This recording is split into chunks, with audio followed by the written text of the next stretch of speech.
வணக்கம், சாந்தி entertainment channel. இன்றைக்கி வந்து சமையல் பாருங்கள். சாதம் அடுப்பில் வச்சாச்சு. வாழைத்தண்டு பொரியல், அதுக்கு வெங்காயம் பச்சை மிளகா நறுக்கி வச்சாச்சு. வாழைத்தண்டு பொரியல், பாசிப்பருப்பு போட்டு. அடுத்தது புளிச்சக்கீரைங்க. இன்றைக்கி புளிச்சக்கீரை கடையிறது ஒவ்வொருத்தரும் ஒவ்வொரு விதமாக புளிச்சக்கீரை கடைவாங்க. நான் இப்படி தான் கடைவேன். டேஸ்ட்டு நல்லாயிருக்கும். இலை கொஞ்சம் சிகப்பும் பச்சையுமா இருக்குது. இப்படி இருக்கிறது தான் புளிச்சக்கீரை. சில இடத்துல தண்ணி நிறையா உள்ள இடத்துல பெருசு பெருசாக இருக்கும். 3 பிரிவாக இருக்குங்க இந்த இலை. சில இடத்துல ஹார்ட் போக்கில் நீட்டு வடிவமாக இந்த ஒரு இதழ் கூட இருக்கும். புளிச்சக்கீரைன்னு விற்பாங்க. அதை வாங்கிட்டு வந்து புளிப்பாக இருக்கும் இந்த கீரை. அதனால் இதுக்கு வந்து புளி போட்டு கடைய வேண்டாம். டேஸ்ட்டுக்காக நான் என்ன வச்சுருக்கேன்னு கேட்டிங்கன்னா, ஒரு சின்ன தக்காளி நடு தண்டை எடுத்துகிட்டு சின்ன தக்காளி வச்சுருக்கேன்.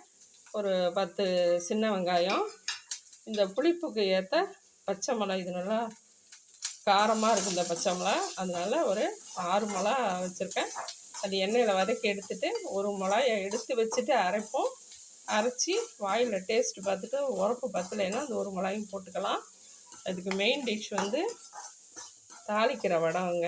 இதை பொரித்து எடுத்து வச்சுட்டு அடுத்தது இந்த தக்காளி, வெங்காயம், பச்சை மிளகா எண்ணெயை ஊற்றி நல்லா சுருளை வதக்கி எடுத்துகிட்டு அடுத்தது இந்த கீரையவும் எண்ணெயில் அப்படி எண்ணெய் வாடை பட்டதுமே சுருங்கி சின்னதாக ஆகிடும், கலர் மாறிடும். அப்படியே எண்ணெயிலே வதக்கிடணும். சில பேர் தண்ணியில் போட்டு இன்னும் புளி போட்டு வெங்காயம் போட்டு எப்படியோ கடையிறாங்க. நான் இப்படி தான் தொகையெல்லாம் அரைச்சி நல்லெண்ணெய் போட்டு சாப்பிடுவேன். மீதி இருந்தால் ஃப்ரிட்ஜில் வச்சுட்டு நாளைக்கு நாள் சாப்பிட்லாங்க.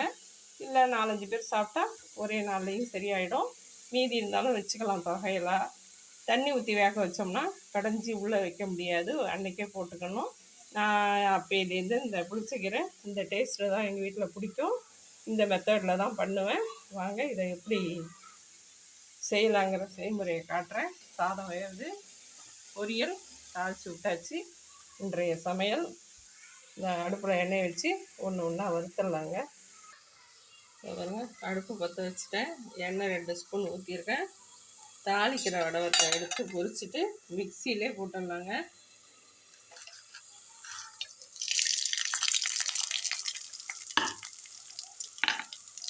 போட்டேன் ஒரு லிட்டர்.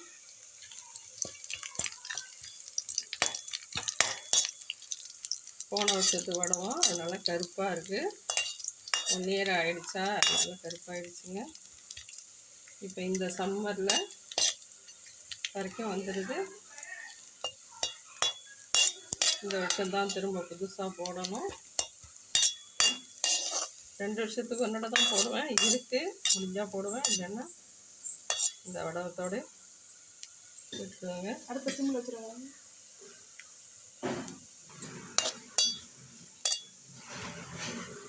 வடவம் கடுகு வச்சதும் எல்லாத்தையும் அள்ளிட வேண்டியதான். இல்லை அப்படியே கூட நீங்கள் வெங்காயம் தக்காளியை வதக்கிறதெல்லாம் வதக்கிக்கலாம். போட்டுடலாம் வெங்காயம் தக்காளியை. அதுவே வதக்கணுன்னாலும் வதக்கலாம். வதக்கிட்டு கொஞ்சம் அப்படியே மிக்ஸி ஜாருக்குள்ள எடுத்து அள்ளி போட்டு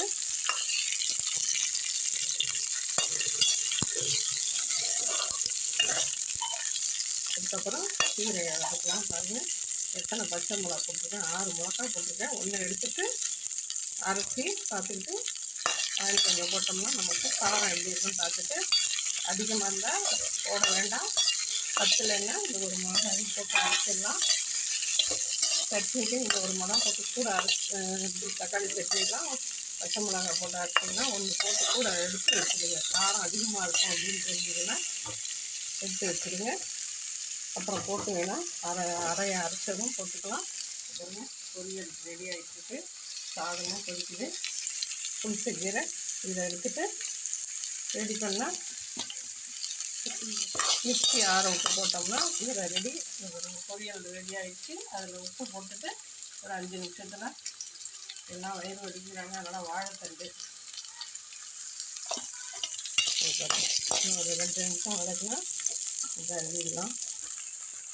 சாதம் கொதி வந்துடுச்சு. சிம்மில் வச்சு நுரையெல்லாம் எடுத்துட்டிங்கன்னா சாதம் மவுறாமல் இருக்கும். கடைசி நேரத்தில் மவுந்து மட்டும் நம்ம அந்த நேரத்துக்கு பார்த்துக்கலாம். சிம்மில் வச்சு இங்கே பாருங்கள், பச்சை மிளகா பச்சையாக இருந்ததுன்னா பச்சை வடை வரும். நல்லா வதங்கணும். அது பாருங்கள், வெள்ளையை பொரிஞ்சு வந்துடுச்சு. அப்படியே எடுத்து மிக்ஸி ஜாருக்கு மாற்றிக்கலாம். மாற்றிட்டு கீரையை வேக வச்சிடலாங்க. எண்ணெயில் அப்படியே அள்ளி மிக்ஸி ஜாரில் போட்டுடலாம். வடவும் எல்லாம் சேர்ந்து வந்துடும். அது 1-2 இருந்தாலும் கீரையோட வந்துடும். நம்ம கடைசியாக சொட்டு தண்ணி கழுவி வானலில் வடம் வந்தால் ஊற்றிக்கலாம். இப்போ கீரை அள்ளி வச்சிடலாம். பாருங்கள், எண்ணெய் ஊற்றிக்கலாம். இங்கே வந்து அரைக்கிறதுல எண்ணெய் சேர்ந்துருக்கும். நீங்கள் நல்லெண்ணெய் ஊற்றி சாப்பிடுங்க. கீரை புளிச்ச கீரை அவ்வளோ சத்துங்க உடம்புக்கு. நார் சத்து, விட்டமின் சத்து உடம்புக்கும் வந்து ரொம்ப நல்லது. என்னென்னவோ சத்துலாம் இருக்குங்கிறாங்க. புளிச்ச கீரை மீது நல்ல கீரை எதுவுமே கிடையாது. அவ்வளோ அற்புதமாக இருக்கும், சுவையாகவும் இருக்கும். இந்த தாளிக்கீரையோடவும் ஹைலைட்டாக வாசனை அதிகமாக இருக்கும் சாப்பிட்றதுக்கு. சில பேருக்கு அந்த தாளிக்கீரையோட வாசனை பிடிக்காதவங்க ஒரு சிலர் இருக்காங்க. அவங்க இந்த புளிச்சக்கீரையை அவாய்ட் பண்ணிடலாம். பிடிச்சா போட்டுக்கோங்க, இல்லைன்னா. ஆனால் இது சத்து மிகுந்த கீரை. புளிச்சக்கீரை இருந்தால் எங்கள் வீட்டில் 3 நாளைக்கு வச்சுட்டு சாப்பிடுவோம். அவ்வளோ டேஸ்ட்டாக இருக்குங்க. 5 நிமிஷத்தில் வதங்கிடுங்க.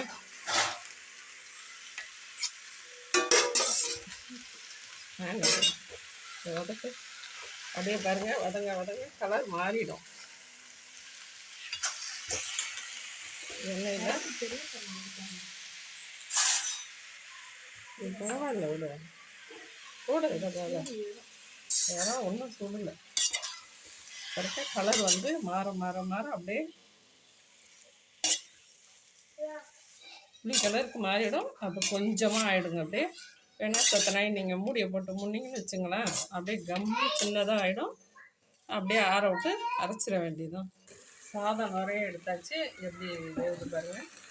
புளிச்சக்கீரை பாருங்கள், முட்டை போட்டு மூணுனதும் அப்படியே சுருண்டு வந்துடுச்சு பாருங்கள். அவ்வளோதாங்க. தண்ணியே எதுலேயும் ஊற்றலை. தொகையெல்லாம் அரைச்சி சாப்பிட்டோம்னா அவ்வளோ டேஸ்ட்டுங்கிறது.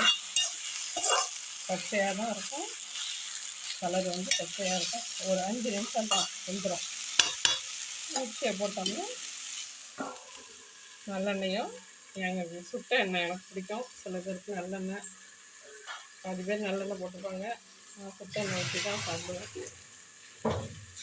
பச்சை மிளகா இருக்கிறதுனால கொஞ்சம் காரம் கம்மியாக தான் வச்சுக்கணும். புளிப்பும் அதிகமாக இருக்காதுங்க. அந்த கீரைக்கு உள்ள புளிப்புக்கு நம்ம 4 பச்சை மிளகா வச்சுருக்கோம். அருமையாக இருக்கும். இந்த கீரை தொகையில் அரைச்சி காட்டுறோம் பாருங்க. கீரை அடுப்பை ஆஃப் பண்ணிட்டேன். அவ்வளோதாங்க, குழவா வெந்து போச்சு. ஆறட்டும். ஆறுனதும் மிக்சியில் போட்டு அரைச்சிட்டு துவையல் எப்படி இருக்குதுன்னு காட்டுறேன். அப்படியே குழன்னு கீரை நல்லாவே வெந்துருச்சு. ஆறட்டுங்க. சூப்பரான புளிச்சக்கீரை கடைசல் துவையல் ரெடி ஆகிடும். எல்லாம் மிக்சியில் வடித்து போட்ட ஒரு மிளகாயை ஒரு மிளகாயை எடுத்து வச்சிடலாம். இதை இப்போது உப்பை போட்டு அரைச்சிட்டு வந்துட்டு பத்தலைன்னா இந்த மிளகாய்க்கு இன்னொரு மிளகாயும் போட்டுக்கலாங்க. புளிச்சக்கீரை கடைஞ்சிட்டு வந்துட்டேங்க. கொஞ்சம் வழுவழுப்பாக தான் இருக்கும் இந்த கீரை. குழன்னு கொஞ்சம் வழுவழுன்னும் குழன்னும் இருக்கும். புளிச்சக்கீரை அந்த வழுவழுப்பு தன்மை உள்ளது. அதனால் நல்லெண்ணெய் ஊற்றி சாப்பிட்டா சூப்பராக இருக்கும். இந்த ஒரு மிளகா வச்சேன் பாருங்கள், இந்த ஒரு மிளகா எடுத்தது காரம் போதும். இந்த மாதிரி புளிச்சக்கீரை கடைசல் செஞ்சு சாப்பிட்டு எப்படி இருந்ததுன்னு கமெண்டில் சொல்லுங்கள். இது வந்து கொஞ்சம் வலுவலுன்னு தாங்க இருக்கும். தண்ணி வச்சு எடுத்துட்டோம்னா புளிப்பெல்லாம் போயிடும், டேஸ்ட்டும் போயிடும். அதனால் இதை இப்படி தான் அரைக்கணும். தண்ணி இல்லாமல் எண்ணெயிலே தான் அரைக்கணும். நல்லாயிருக்கும். இது வச்சுருந்து சாப்பிட்லாம். இந்தமாரி புளிச்சக்கீரை தொகையில் நீங்களும் செஞ்சு சாப்பிட்டு எப்படி இருந்ததுன்னா கமெண்ட்டில் சொல்லுங்கள். மற்ற ஒரு வீடியோவில் சந்திப்போம். பை.